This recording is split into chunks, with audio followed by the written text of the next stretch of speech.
আছে, কোথাও মিক্সড সিস্টেমটা আছে, একটা নির্দিষ্ট পার্সেন্টেজ থাকে পিয়ারে, আবার কিছু অংশ থাকে হলো ফার্স্ট পাস দ্য পোস্টে।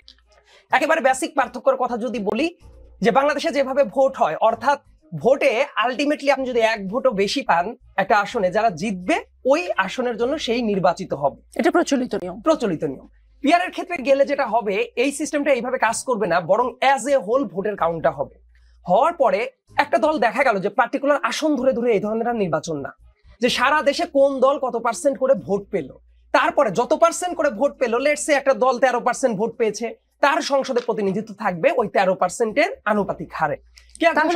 আমি একটু মাঝখানে বলি বোঝার সুবিধার জন্য দর্শকদের, যে ধরলাম পার্টি এ 13% ভোট পেল, পার্টি এ 13% ভোট পেয়ে ধরেন সংসদে আসন পাচ্ছে, ধরে নিলাম 20টা।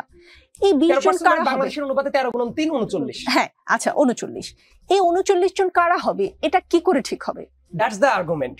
এই উমামা যে কথাটা বলছিল, খুবই গুরুত্বপূর্ণ একটা কথা বলেছে, নারীদের যে আসনটাকে এই টোকেনিজম করে যে রাখা, আমি একজন পুরুষ হিসেবে এর বিপক্ষে।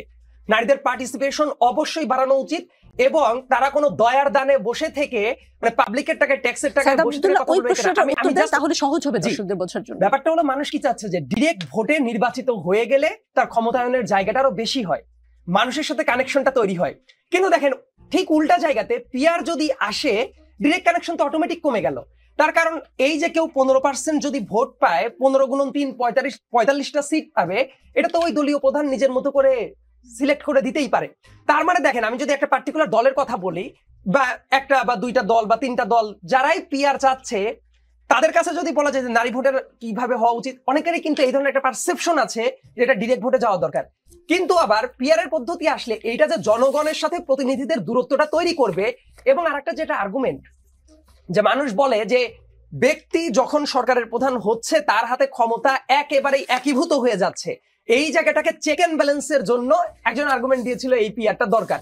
কিন্তু তিনি যেটা বুঝতে ভুল করেছেন, এই সিস্টেমটাই যদি হয়, আরো তো উল্টা কাজও হয়ে যেতে পারে, বরং ওই প্রাইম মিনিস্টারের হাতে বা দলীয় প্রধানের হাতে একেবারে একচ্ছত্র ভাবে ওই পাওয়ারটা চলে আসতে পারে, যে লেটস সে উনি 100টা আসনের যোগ্য হইলেন, তার দল হওয়ার পরে এই 100 জনকে উনি যে সিলেক্ট করবেন, এটা তো টোটালি উনার হাতে চলে যেতে পারে। এটা তো জনগণ নিজ নিজ আসনে আর সিলেক্ট করার এখতিয়ারটাই থাকলো না।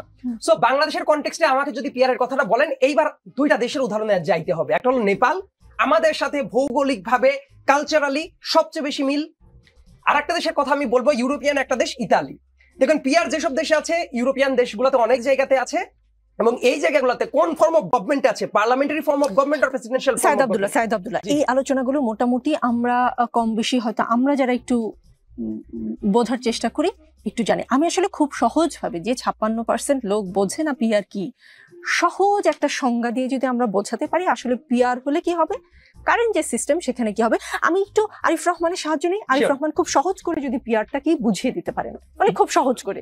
বিষয়টা তো খুবই সিম্পল, যে ধরেন 20% ভোট, মানে একটা নির্বাচন হলো, 20% ভোট পেল এই দল, তাহলে ও 60টা সিট পাবে সংসদে। তারপরে জন যদি 10% সিট পায়, তাহলে ও 30টা সিট পাবে। তাহলে এইভাবে যে নির্বাচনটা হবে একটা কালেকটিভ ভোট। ভোট দিবে কাকে? মানুষ দিবে মার্কাকে, মানুষ দিবে দলকে, মানে ধানের শীষ। ওই দলটা, সেখানে আবার একাধিক পদ্ধতি আছে, যেটা সাইদ আব্দুল্লাহ বলছিলেন। কিছু ক্ষেত্রে ওই দলটা হয়তো 100 জন প্রার্থীর নাম উন্মুক্ত করে দেয়, নির্বাচন কমিশনে এক লিস্ট করা থাকে যে এই যে 300 জন, আমি একটা সিট পাইলে প্রথম জন পাবে, 3টা পাইলে এভাবে 300। কোন জায়গায় থাকে বদ্ধ, সেটা প্রকাশিত হয় না। মানে কোন জায়গায় ব্যালট পেপারে আমরা কি দেখতাম, আমরা দেখতাম মার্কা, প্রার্থীর নাম, এখানে শুধু মার্কা থাকবে। জি, এখানে যদি আমরা এই পদ্ধতিতে যাই, কিন্তু এখানে আমার মনে হয় আলাপটা তো এটাই দরকার, যে আমরা তো পিয়ারের দাবিটা তো এই জন্য উঠছে না, এটা তো উচ্চ কক্ষের ক্ষেত্রেই মূলত পিয়ারের দাবিটা উঠতেছে।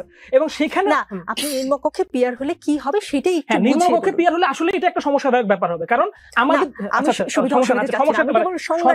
সরকারটা কি হবে, সেখানে হচ্ছে কি, যে সারা দেশে যেই দলটা সবচেয়ে বেশি ভোট পাবে সে সরকারে যাবে, কিন্তু আমাদের এখানে সেই সংসদে সবচেয়ে বেশি আসন পাবে সেই সরকার গঠন করবে। এবং তারপরে যে পার্সেন্টেজে যে ভোট পাচ্ছে সে বিরোধী দল, তারপরে বিরোধী দল। কিন্তু প্রার্থী ওপেন করা থাকলে আমরা বুঝতে পারবো যে এই দল থেকে কারা কারা সংসদে যাবে। কিন্তু একটা বিষয় প্রশ্ন করা হচ্ছে, একটা মিনিট, ধরেন কোন সংসদীয় আসনে কে আসলে এমপি হবে, এটা নির্ধারণ করা যাবে না। কিছু মিশ্র পদ্ধতির দেশ আছে, সেখানে তো কিছু কিছু আসন নির্ধারণ করে দেওয়া হয়, কিন্তু আমরা জানি না আমাদের দেশে কি কিছু আসন নির্ধারণ করে দেওয়া হবে, কি হোল পিয়ারের কথাই বলা হচ্ছে, এটা আমরা এখনো জানা যায় না। মানে যেমন ঢাকা 1 আসনে আমার এমপি কে, আমার সুখ দুঃখে, যেমন আমাদের দেশের কালচার যেটা, সুখ দুঃখে আমি ঢাকা 1 আসনের এমপি কে কাছে পাই, পাশে পাই, বা তার কাছে গিয়ে আবদারটা করি, সেই রকম কোন লোক আসলে ঢাকা 1 আসনের জন্য দেখা যাবে না।